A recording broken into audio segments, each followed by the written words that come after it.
calon Wakil Presiden Mahfud MD menyebut kepesertaan Gibran Rakabuming Raka sebagai bakal calon presiden pendamping Prabowo Subianto sudah sah secara hukum.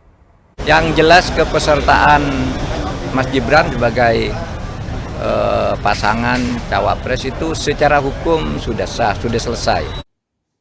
Salam NKRI teman-teman semuanya.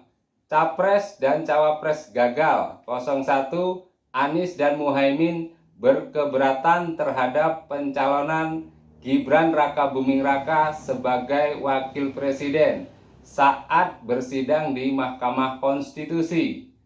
Mereka menilai Gibran tidak memenuhi persyaratan usia, sehingga mereka meminta kepada Mahkamah Konstitusi untuk mendiskualifikasi Gibran sebagai peserta pemilu.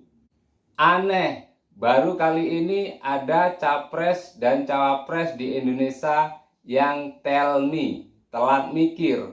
Seharusnya sudah dari dulu, sejak pendaftaran di KPU. Nah, disitulah ajukan keberatan dan protes. Kok malah sekarang ketika kalah baru dianya protes, baru keberatan. Berikut ini tanggapan KPU. Seharusnya pemohon mengajukan keberatan atau setidak-tidaknya melayangkan keberatan pelaksanaan pemilu mulai dari pengundian nomor urut paslon sampai kampanye.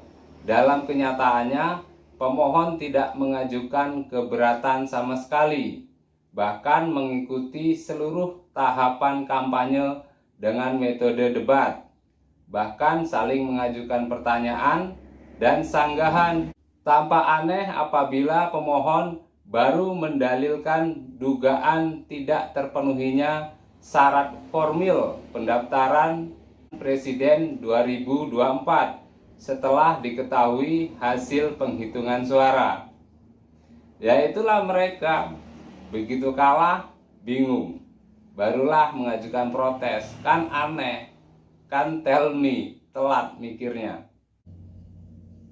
Begitu pula capres dan cawapres gagal lainnya, 03 Ganjar dan Mahfud MD. Setelah tahu kalah, mereka minta Mahkamah Konstitusi untuk mendiskualifikasi pemenang pemilu Prabowo Gibran yang sudah dipilih oleh rakyat Indonesia melalui pemilihan umum yang jujur dan adil.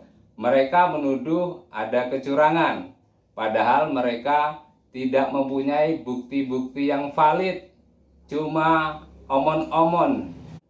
Ada contoh PSU, pemungutan suara ulang, yang dilakukan di banyak tempat TPS dan wilayah. Setelah dilakukan pemungutan suara ulang, ternyata mereka tetap kalah. Bahkan ada satu TPS di mana Ganjar Mahfud yang sebelumnya menang, setelah dilakukan pemungutan suara ulang, dia malah kalah. Artinya ketika pengawasannya ketat, mereka kalah. Tetapi ketika pengawasannya tidak ketat, mereka menang. Nah, bagaimana menurut teman-teman semuanya?